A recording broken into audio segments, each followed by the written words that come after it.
दोस्तों देख सकते हैं यहाँ पे देखिए महाराज जी एक ठो हिरन का छोटा सा बच्चा भी यहाँ पे देखिए रखे हुए हैं अपनी कुटिया में। देखिए कितना छोटा सा है, प्यारा सा, और शायद इसके पैर में चोट भी लग गई है। देखिए कोई जानवर शायद इसको तोड़ने का प्रयास किया है। तो महाराज जी यहाँ पे खिलाते पिलाते हैं, तो अब ये यहीं पे रहता है, कहीं पे जाता नहीं है। आइए थोड़ी सी पास चलते हैं, देखते हैं। देखिए वो देख के हमको भग रहा है, तो हम पास नहीं जाएंगे। ये देखिए कैसे चल रहा है दोस्तों। देखिए बंदर भी हैं यहाँ पे काफ़ी ज़्यादा, ये देख सकते हैं। देख सकते हैं यहाँ पे एक तो महाराज जी हैं, पन्नी डाल के रहते हैं। आइए मैं आपको नीचे लेके चलता हूँ। कुछ भक्त भी यहाँ पे बैठे हुए हैं, ये देखिए दोस्तों। आइए चलते हैं नीचे।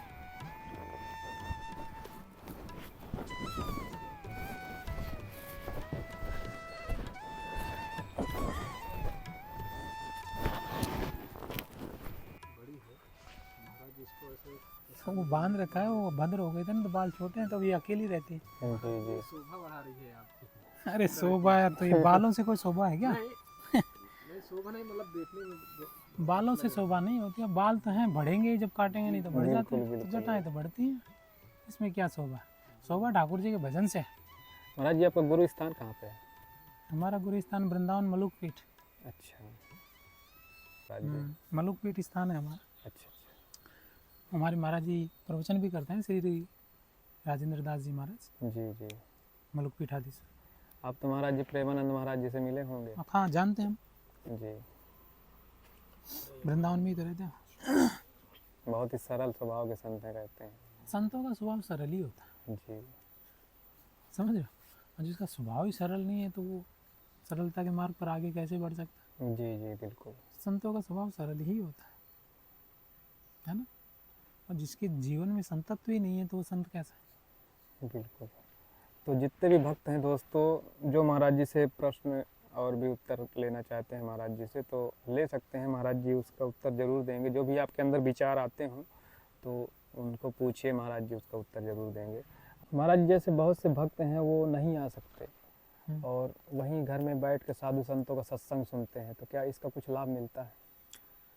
भाई तुम कहीं चले भी जाओ साधु संत के पास जी। और उनके मतलब जो विचार है, जो मार्ग बता रहे हैं आपके कल्याण का मार्ग, उसको नहीं मान रहे, नहीं अपना रहे, तो भी क्या लाभ है आपको? कुछ नहीं। है ना। जी और मान लीजिए कहीं से देख सुनकर भी आप अपने जीवन में सात्विकता, जी। है ना, आध्यात्मिकता या सेवा भाव या अपने शरीर को, मन को निर्मल कर रहे हो, है, उचित मार्ग पर चल रहे हो, तो अच्छा ही है। जी। क्या हानि है? लाभ ही है। लाभ ही है। उन वो जो जाके नहीं अपना पा रहे, आप दूर बैठे कर रहे हो, तो उनसे तो आप श्रेष्ठ ही हो। जी जी। मेन चीज़ जो वो बताएं उस मार्ग पे आप चलिए, तभी उसका लाभ मिलेगा। भाई जानने से क्या है? जानने के बाद भी अगर आप उस चीज़ को नहीं अपना पा रहे तो क्या लाभ है? जाने का परिश्रम मात्र ही तो है। जी जी। तो इसीलिए कहीं से भी कोई भी उसको जहाँ से भी जो मार्ग, चाहे ग्रंथों से मिले, चाहे किसी से भी मिले, सत्संग से मिले, कहीं से भी मिले, उसको अगर जीवन में धारण कर रहा है, जीवन में सात्विकता उत्पन्न हो रही है, आध्यात्म की ओर आगे बढ़ रहा है, अपने कल्याण की मार्ग की ओर, तो अच्छा ही है। गलत क्या है? जी। और देखिए ग्रस्त धर्म में जो कोई व्यक्ति है, तो ठाकुर जी की कृपा कुछ प्रारब्ध होगा तो एक अलग बात है। जी। बाकी किसी कहने सुनने से या देखा देखी से घर छोड़ना भी नहीं चाहिए, क्योंकि जो जिस धर्म में है उसी का धर्म का पालन करने से ही उसका कल्याण होता बिल्कुल। है ना।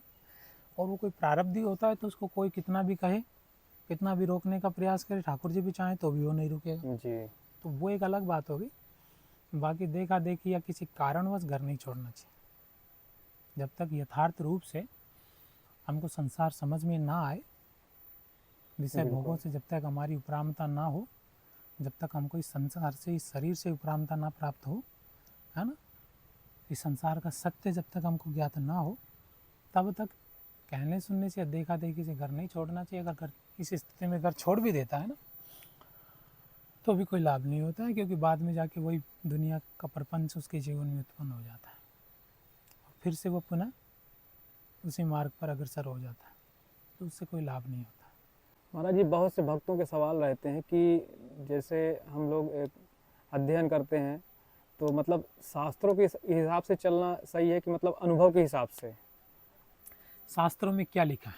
जी। शास्त्रों में ऋषि मुनियों का, संतों का अनुभव ही तो है। अनुभव। जी बिल्कुल। अब आपने कहा कि अपने अनुभव से चलें कि शास्त्रों के अनुभव से चलें। जी भाई देखिए, ऋषि मुनियों ने शास्त्रों में जो लिखा है वो अपना अनुभव लिखा है, जी वो सत्य है, वो मिथ्या नहीं है। जी तो उसको पढ़कर हमको प्रेरणा लेनी चाहिए, जी उससे हमको मार्गदर्शन लेना चाहिए, जी और मार्गदर्शन लेने के बाद में उस रास्ते पर चलकर हमको अनुभव करना चाहिए, और फिर उस अनुभव को जीवन में उतार कर फिर आगे बढ़ना चाहिए। आगे बढ़ना चाहिए। है ना? बिल्कुल सत्य बात। देखिए कि शास्त्रों पे लिखा है कि राम जी हैं, जी है ना, परमात्मा है, परमात्मा ने ऐसे किया वैसे किया।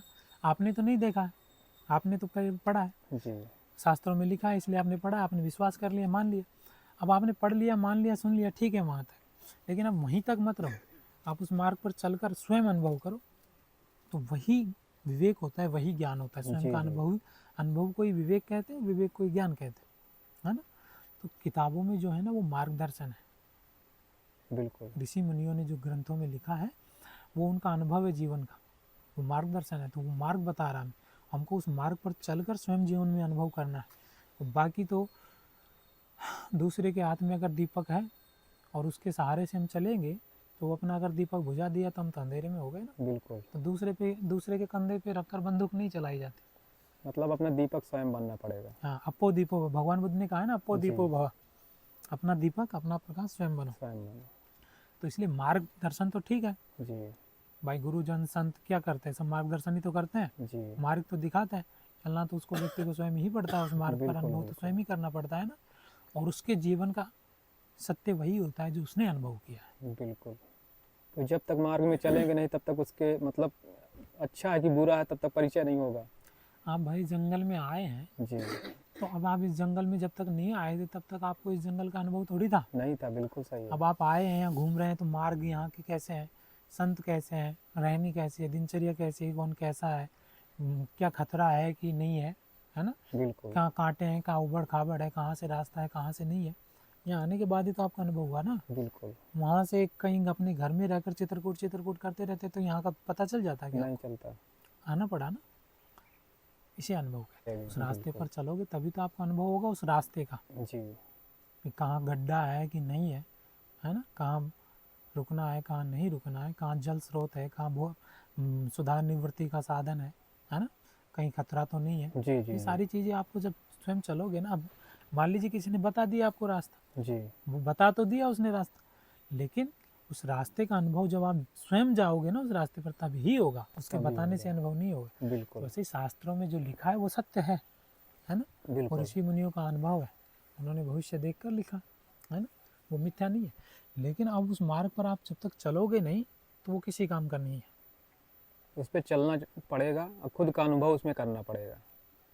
तभी वो आपके जीवन में लाभकारी होगा। जी अरे भाई, जब तक आप कोई मान लीजिए तबीयत आपकी ख़राब है, दवा तो डॉक्टर के पास तमाम मेडिकल में तमाम भरी पड़ी है, जी लेकिन आप जब तक लोगे नहीं जाके वहाँ से, जी अपने शरीर में नहीं लोगे उसको, और दवा काम करेगी क्या। नहीं करेगी। तो वैसे ही शास्त्रों में तो अनेक मार्ग लिखे हैं, शास्त्रों में सब कुछ लिखा है, संतों के पास भी सब कुछ लिखा है, हाँ, ज्ञान अनुभव।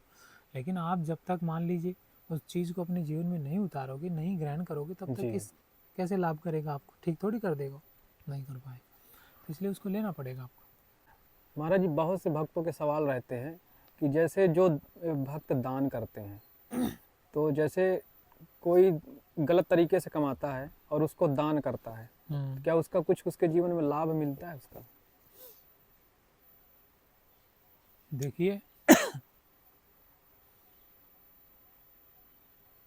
जिसको दे रहा है जी उसका तो पता नहीं, लेकिन जो इस प्रकार से मान लीजिए छल कपट करके किसी को नुकसान पहुंचा के कुछ धन उपार्जन कर रहा है, तो उसका न उसके जीवन में कोई उपयोग है, न देने वाले के जीवन में कोई उपयोग है।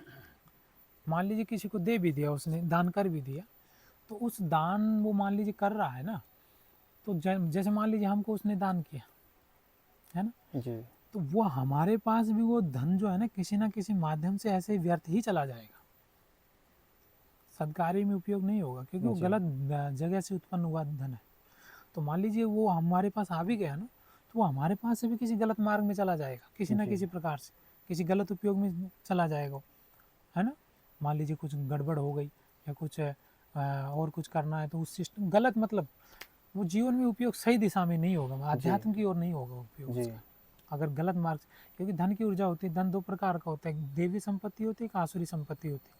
तो जो गलत मार्ग से उपयोग किया जाता है ना, वो आसुरी संपत्ति में उसकी गणना होती है। और आसुरी संपत्ति कल्याण के मार्ग पर नहीं ले जाती वो। अब देखिए जो गलत मार्ग से अधिक पैसा इकट्ठा करते हैं ना, तो उनका धन कहाँ जाता है ज़्यादातर? गलत मार्ग मुँह में ही जाता है। कोई शराब पीता है, कोई किस प्रकार का नशा करता है, किसी को कोई रोग है तो हॉस्पिटलों में चला जाता है ना, कोई यही अनेक प्रकार के शौक हैं उसके, तो गलत गलत शौक होते हैं लोगों, उन्हीं सब चीज़ों में उनका धन जाता है अधिकतर। जैसे हमारा जो धर्म के काम में लगा रहा है, साधु संतों की सेवा कर रहा है, गरीबों की सेवा कर रहा है, गरीब लड़कों की शादी करवा रहा है, तो क्या उसका कुछ लाभ मिलेगा थोड़ा बहुत? अच्छा एक चीज़ बताइए आप, जी कोई किसान है, जी किसान क्या कोई भी व्यक्ति, जी आप उस गांव में एक बढ़िया सुंदर देवी माता का मंदिर पधरा दें, आप माता जी की स्थापना कर दें, खूब भोज भंडारा कर दें, जी अच्छा बढ़िया खूब यज्ञ अनुष्ठान करवाएं और खूब बढ़िया भोज भंडारा करें, माता जी की स्थापना करें, खूब ब्राह्मण वहाँ पंडित वहाँ लगा दे पूजा अर्चना के लिए, है ना। और दूसरी तरफ आप उसी गांव की बहन बेटियों के साथ गलत व्यवहार कर रहे हैं, तो आपकी वो मूर्ति स्थापना करने का क्या औचित्य रहा? कुछ नहीं। कोई मतलब हुआ? तो वही बात है, समझ में आई बात? बिल्कुल। तो वही बात है, कोई मतलब नहीं। मतलब जैसी कमाई वैसे ही चली जाएगी, उसका कोई लाभ नहीं मिलेगा। भाई देखिए, आप कह रहे हैं कि हम गलत कमाई आपने की, जी आप कहा कि दान दिया तो दान तो दिया उसने, जी। लेकिन किस चीज़ का दान दिया? पाप दिया और क्या, पाप के। व्यक्ति कोई दान देता है ना, जी तो धन का दान तो हमें बाहरी रूप से दिखता है जी कि वो धन का दान दे रहा है, वो परोक्ष रूप से दिखता है, लेकिन अपरोक्ष रूप से और भी कुछ दान देता है वो। जी अपरोक्ष रूप से वो अपनी श्रद्धा, अपनी भावना, है ना, अपने कर्म दान में देता है, अपने विचार दान में देता है, उस धन के प्रति वैराग्य जो उसके अंदर उत्पन्न होता है ना, वो अपनी आसक्तियों को दान में देता जी। है ना। तो धन तो एक हमें अपरोक्ष रूप से दिखाई देता है। अब वो व्यक्ति क्या दान दे रहा है? अपना पाप, बिल्कुल। है ना। वो जो कर्म किया उसने, अपराध किया है, उससे मुक्ति कैसे मिलेगी उसको? उसको दान देने से थोड़ी मिल जाएगी। हमने अभी क्या समझाया आपको? जी जी भाई अगर हम मूर्ति माता जी की स्थापना कर भी रहे हैं, खूब बढ़िया भोज भंडारा यज्ञ अनुष्ठान कर भी रहे हैं, लेकिन हमारे कर्म गलत हैं, तो क्या फ़ायदा? उसका तो दंड मिलेगा ही मिलेगा, बिल्कुल मिलेगा। है ना। तो उसका कोई औचित्य है क्या? कुछ नहीं। एक तरफ तो हम देवी माँ की उपासना कर रहे हैं, दूसरी तरफ हम उसी देवी माँ के स्वरूप माताओं के साथ अभद्रता का व्यवहार कर रहे हैं, जी जी तो क्या फ़ायदा हुआ माता जी की उपासना स्तुति करने से? जी तो वैसे ही एक तरफ तो हम हिंसा कर रहे हैं, जो परमात्मा के स्वरूप जो जीव हैं उन्हीं के प्रति छल कपट कर रहे हैं, उनकी हिंसा कर रहे हैं, दूसरी तरफ हम दान भी कर रहे हैं उन्हीं को, तो क्या लाभ है? क्या औचित्य है उसका? कुछ नहीं। महाराज जी, किस प्रकार का दान मतलब लाभदायक होता है? देखिए किस प्रकार का दान लाभदायक होता है। सबसे बड़ा सबसे सर्वश्रेष्ठ दान व्यक्ति अपनी वासनाओं का, अपने दुष्कर्मों का, अपने अहंकार का, अपने गलत विचारों का करे, तो वो सबसे श्रेष्ठ दान होता जी है ना। अब ये कैसे किया जाए? कहीं जाइए, कोई योग्य संत या सदगुरु मिले, सत्संग कीजिए, कल्याण का मार्ग पहुँचिए, और वहाँ जाकर इन सब से निवृत्त होकर आध्यात्म जीवन में दिव्य ऊर्जा को अपनाइए और आगे बढ़िए। ये बिल्कुल। सबसे सर्वश्रेष्ठ दान है। बाकी तो ये विषय वस्तुएं तो आदान प्रदान सबके जीवन में होती रहती हैं। आपने भी इसी संसार से ग्रहण किया है और इसी संसार में व्यय किया है। भाई आप कोई व्यक्ति के या किसी भी संत को कोई चीज़ दे रहे हैं, कहाँ से लाए आप? इसी संसार से तो लिया है। बिल्कुल बिल्कुल। कहाँ दे रहे हैं? जी इसी संसार में दे रहे हैं, है ना। तो ये तो एक भारी दान है, संसार का व्यवहार है, आदान प्रदान है। और मान लीजिए अपने पास अगर पर्याप्त चीज़ है और हम किसी को ज़रूरतमंद को दे रहे हैं, तो सेवा है, अच्छी बात है, करना चाहिए। इससे मन शुद्ध होता है, कर्म पवित्र होते हैं, भावनाएं शुद्ध होती हैं, और संसार के प्रति और धन के प्रति हमारा आकर्षण कम होता है, और ये कल्याण के मार्ग पर आगे बढ़ने का अच्छा मार्ग है। जी जी इसलिए दान करना चाहिए, क्योंकि धन के प्रति हमारी आसक्ति कम होती है। बिल्कुल। तो ये करना चाहिए, लेकिन अगर उसके जीवन में इन सब चीज़ों का अभाव नहीं है, अहंकार का, है, दुर्भावनाओं का, विचारों का, कर्मों का, तो कोई लाभ नहीं होता। इसलिए सर्वप्रथम इनका त्याग करें। बिल्कुल। जीवन में सरलता, दीनता, सहजता। है तो ना? जैसे महाराज ये साधु संत महात्मा जंगल में रहते हैं यहाँ पे पेड़ पौधों के बीच, तो क्या प्रकृति भी उनकी मदद करती है? मदद हर चीज़ करती है, जी। लेकिन अब सामने वाला उस योग्य है कि नहीं है, ये नहीं, बात की बात। बिल्कुल सही। बाकी तो मदद हर कोई करता है, प्रकृति भी मदद करती है, लेकिन हम प्रकृति की मदद लेने योग्य अभी हैं कि नहीं है, ये हमारे ऊपर है। जी। तो जब हम योग्य हो जाते हैं तो सब कोई मदद करता है। देवता भी मदद करते हैं, ऋषि मुनि भी, जो अदृश्य ऋषि मुनि है, पुरातन ऋषि मुनि है, वो भी मदद करते हैं, दर्शन देते हैं, दर्शन करते हैं, सब देते हैं, बशर्ते हम योग्य हैं कि नहीं है। बिल्कुल। तो जब हम योग्य हैं तो सब कोई मदद करता है, हर कोई मदद करता बिल्कुल सही कह रहे हैं। है। हमको योग्यता हमारे अंदर वो है कि नहीं, ये ऊपर निर्भर करता है हमारे ऊपर। अगर हम योग्य हैं तो सब कोई मदद करता है। हम मतलब उस चीज़ के लायक मतलब तैयार हैं कि नहीं है। बिल्कुल सही है। अपने आप को उस योग्य बनाओ तो हर कोई मदद करता है। जी।